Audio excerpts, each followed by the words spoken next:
레위기 16장 말씀입니다. 이제 레위기 16장이 레위기에서 가장 중요한 장입니다. 이 레위기 전체 27장 중에 이게 이제 정중앙에 있지는 않지만 여기를 중심으로 앞부분은 이제 개인의 어떤 그런 성결, 그리고 이 뒷부분은 공동체의 성결, 이제 이렇게도 나뉘어지고 여기가 굉장히 중요한데요. 이 대속죄일이 중요한 이유는 이것이 바로 예수 그리스도의 그 속죄를 예표하고 있기 때문에 그렇습니다. 그래서 여기 대속죄일은 7월 10일, 그러니까 7월로 여기 나와 있는데 그들의 달력이 이제 7월인데 우리로 말하면 1월이죠. 1월 정월입니다. 신년 10일에 이 대속죄일을 하는 것이죠. 그러니까 한 해를 시작하면서 대속죄일 이 절기를 지키는 것인데 이 대속죄일에는 모든 죄가 다 사해지는 때를 말합니다. 그래서 아마도 지난 한 해의 모든 죄가 이때 다 용서함을 받는 그러한 때죠. 그래서 용서함을 받고 깨끗한 상태에서 이제 새해를 시작하는 아주 의미 있는 그런 날입니다. 이제 이 대속죄일을 지키는 자세한 그 규정이 이제 16장에 쭉 나오고 있습니다. 그래서 16장의 구절을 보면 1절에서 10절까지는 전체적인 이 대속죄일을 어떻게 지키는 것이다 하는 것을 설명을 하고 11절부터 뒷부분은 실제로 대속죄를 지키는 이제 그런 하나하나 구체적인 행위들, 절차들을 쭉 언급하고 29절부터 34절까지는 다시 전체를 요약하는 이제 그런 구조로 되어 있습니다. 자세히 살펴보면 이 속죄일에는 크게 이제 두 가지를 속죄하는데 그 대제사장만 지금 지성소 안으로 들어가기 때문에 대제사장과 그의 가족들을 위한 속죄가 먼저 이루어지고 그리고 이어서 온 백성, 이 백성에는 이스라엘 백성만 의미하는 것이 아니라 그 땅에 거주하는 그러한 거류민까지도 다 포함시킨다 하는 것이죠. 그래서 29절에 보면 본토인이든지 너희 중에 거류하는 거류민이든지 그리하라 해서 좌우지간 그 땅에 사는 모든 사람들의 죄를 다 사해 주시는 이제 그런 것이 그걸 위한 또 이제 속죄제를 드려야 되는 것이고 그리고 이제 그 속죄제가 끝나면 또한 번제도 같이 드리는 이제 이런 절차입니다.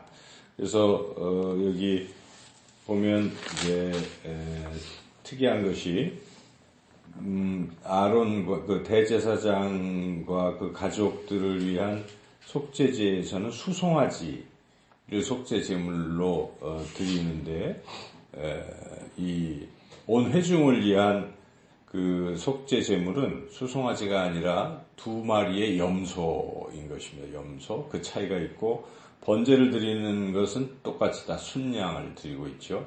그래서 여기 이제 그렇게 드리는 것이고 또 특이한 것은 대제사장이 평소에 제사를 1년에 365일 대부분의 제사를 드릴 때는 제사장 옷을 이렇게 다 입고 맨 밖에는 이제 우림과 둠림을 넣어두는 그 흉패를 하고 그 안에 에봇을 입고 또 겉옷을 입고 속옷을 입고 뭐 등등 이렇게 다 갖춰서 입는데 이 대속죄일의 대제사장의 복장은 아주 특이하다는 것이죠. 그런 것들은 다 안 입는 거죠. 안 입고 여기 보면은 이렇게 속옷, 흰 속옷만 이렇게 입고 들어가는 4절을 한번 읽어볼까요? 거룩한 세마포 속옷을 입으며 세마포 속바지를 몸에 입고 세마포 띠를 띠며 세마포 관을 쓸지니 이것들은 거룩한 옷이라 물로 그의 몸을 씻고 입을 것이며 그래서 이 모습은 아주 웅장한 뭐 이렇게 화려한 대제사장복이 아니라 아주 그 흰 옷을 입은 아주 간단하게 입은 이 모습은 무엇을 상징하냐면 철저히 지금 회개하는 모습입니다. 검소하고 겸손하게 하나님 앞에서 지금 죄를 속죄하는 그런 이런 중요한 의미가 있기 때문에 대제사장의 옷도 1년에 한 번 이때는 그렇게 아주 검소하게 입는다 하는 것이죠. 그래서 이것은 회개를 상징한다고 볼 수가 있습니다. 그리고 백성들도 이날은 금식하고 아무 일도 안 하고, 그리고 중요한 것이 이 회개를 하고 있어야 된다는 것이죠. 그래서 여기에 그 29절에 보면 백성들이 어떻게 해야 되는지를 나타내고 있는데요. 29절 다시 한번 읽어보겠습니다. 너희는 영원히 이 규례를 지킬지니라. 일곱째 달 곧 그날 10일에 너희는 스스로 괴롭게 하고 아무 일도 하지 말되 본토인이든지 너희 중에 거리하는 거림이든지 그리하라. 여기 스스로 괴롭게 한다 하는 이 표현은 회개할 때의 모습이거든요. 죄를 쓰거나 머리를 풀거나 등등. 그래서 이날은 정말 제일 필요한 것이 회개라는 것입니다. 죄 용서함 받기 전에는 회개가 필요한 것이죠. 우리 예수님께서도 세례요한도 외치는 것이 회개하라. 하나님 나라가 가까웠으니 복음을 믿으라. 믿음 그 앞에 회개가 꼭 선행되지 않습니까? 용서함이 있으려면 자기가 무슨 죄를 졌는지를 알아야 되고 그 죄를 하나님 앞에 고백해야 용서함을 받는 것입니다. 우리도 피차간에 용서할 때 상대방이 잘못했다고 해야 용서가 성립이 되는 것이지, 본인이 아무 잘못도 느끼지 않는데 내가 당신을 용서한다 그러면 이게 앞뒤가 안 맞지 않습니까? 그래서 가장 중요한 게 우리가 인간이 해야 할 중요한 자세는 회개, 진정한 회개가 필요하겠구나 하는 그런 것을 우리는 또 깨닫게 됩니다. 그리고 이제 또한 이 부분에서 특이한 것은 아까 말씀드린 염소 2마리인데 한 마리는 이 제사장, 대제사장의 속죄를 위해서 수송아지 드리듯이 그 한 마리는 그렇게 똑같이 드립니다. 그래서 지성소에 피도 뿌리고 뭐 이제 이렇게 하는 그런 의식인데, 한 마리가 이제 좀 특이하죠. 그 한 마리는 광야로 내보낸다는 것이죠. 그래서 여기에 보면 제비를 뽑아서 한 마리는 하나님을 위하여, 한 마리는 아사셀을 위하여 이렇게 나와 있죠. 여기에 보면은 특별히 8절부터 10절, 근데 10절만 한번 같이 한번 읽어보겠습니다. 아사셀을 위하여 제비 뽑은 염소는 산채로 요 앞에 두었다가 그것으로 속죄하고 아사셀을 위하여 광야로 보낼지니라. 여기 참 해석하기 어려운 게 있어요. 아사셀을 위하여, 아사셀이 뭘까? 근데 이게 이제 해석이 여러 가지로 갈리는데 가장 보편적인 해석은 아사셀을 위하여라는 이 위하여가 이 히브리어로 레인데, 레가 무엇을 위하여라는 의미도 있지만 어디를 향하여라는 뜻도 있습니다. 그래서 이 후자에 어디를 향하여라는 뜻으로 해석하는 것이 옳다라고 봅니다. 그리고 아사셀은 낭떠러지, 이런 뜻으로 봅니다. 그래서 낭떠러지를 향해서 보낸다 하는 것이죠.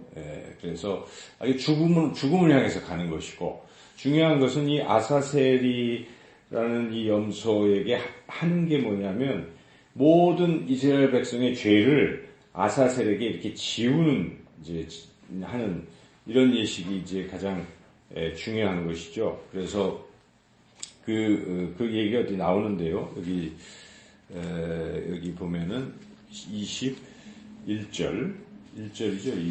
21절에 한번 같이 읽어보겠습니다. 아론은 그의 두 손으로 살아있는 염소의 머리에 안수하여 이스라엘 자손의 모든 불의와 그 범한 모든 죄를 아뢰고 그 죄를 염소의 머리에 두어 미리 정한 사람에게 맡겨 광야로 보낼지니. 이렇게 모든 죄를 지금 거기다가 이렇게 전가하는 것이죠. 그래서 이스라엘 백성의 모든 죄를 짊어지는 것입니다. 이 아사셀이라는 염소는 그것을 짊어지고 낭떠러지로, 광야의 낭떠러지로 가서 죽는 것이죠. 이것을 이제 예표하는 것이죠. 그래서 이것은 곧 예수님께서 우리의 모든 죄를 다 짊어지시고 죽는 것을 상징하는 것입니다. 이것을 미리 예표하고 있는 것이고, 그리고 이 대속죄일의 또 중요한 의미는 이 피에 있잖아요. 피. 그래서 이 피를 지성소에다가 이렇게 뿌리는 것이죠. 지성소 안에 들어가서 뿌릴 수 있는 건 딱 한 번입니다. 1년에. 이 대속죄일에 이 수송아지의 피와 염소의 피를 7번 또 속죄소의 오른쪽 동편에다가 이렇게 뿌리는 것이죠. 뿌리고 또 7번, 속죄소 위에 7번 이렇게 뿌리는, 이 피를 뿌리는 것은 그 의미는 피는 곧 생명이기 때문에 이 또 한 마리의 이 염소, 또 수송아지는 무엇을 의미하면 우리의 생명을 대신하는 것입니다. 원래는 죽어야 죄사함을 받는 것이죠. 죄에 대한 대가는 사망이기 때문에. 그런데 우리를 대신해서 이 제물이 지금 드려졌다는 것이 바로 우리 예수님께서 우리를 대신해서 그 피를 흘리신 것입니다. 생명을 주신 것이죠. 이 두 가지를 다 예표하는, 우리의 짐을 다 짊어지는 아사셀의 염소와 그 생명을 드리는 그러한 모든 것을 우리 주님이 다 예표하는 것이고, 또 그런데 여기에 차이점이 있습니다. 이 대속죄일은 매년 드려야 됩니다. 죽을 때까지 영원히 지켜야 될 규례라고 29절에 보면 너희는 이 영원히 이 규례를 지키니까 이스라엘 백성은 새해 10일만 되면 매년 이렇게 이 대속죄를 해야 하는 것이 영원히, 그래야 속죄함을 받을 수가 있는데 우리 예수님은 다르지 않습니까?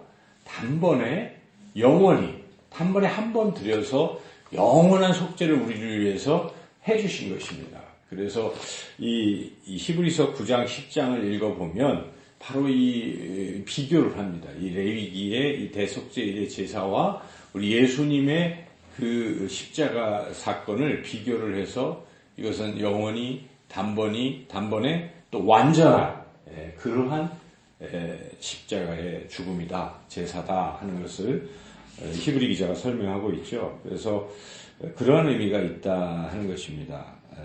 결국 이 16장을 통해서 우리가 깨달아야 될 가장 핵심은 지금 이것은 구약의 제사인데 이게 바로 예수님의 십자가 죽음을 의미하는 것이다. 그리고 그 십자가 죽음은 우리의 영원한 죄사함을 주시는 귀한 은혜다 하는 것을 우리가 깊이 깨달아야 되는 것이죠.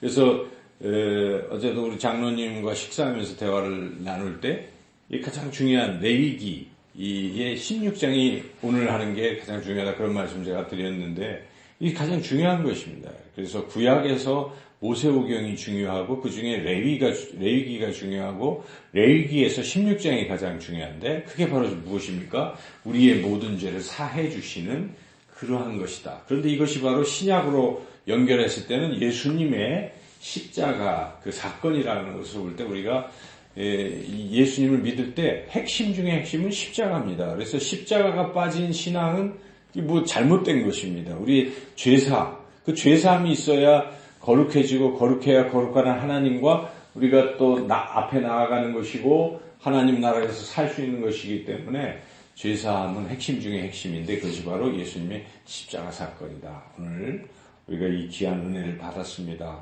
우리는 주님 때문에 우리의 모든 죄사함을 받았습니다. 그 은혜에 더욱 감사하시고, 그리고 죄사함 앞에 여기에 아까 언급된 것처럼 스스로 괴롭게 하는 그 회개, 진정한 회개가 필요한 것이고, 우리는 영원한 죄사함을 받았지만 더욱 거룩한 삶을 살기 위해서 사실은 또 날마다 성령의 인도하심 따라 또 거룩하게 살기 위해서 하루하루 우리 지은 죄를 하나님 앞에 또 입술로 고백하고 또 거룩한 그러한 삶을 살아가시기를 주님의 이름으로 축원합니다.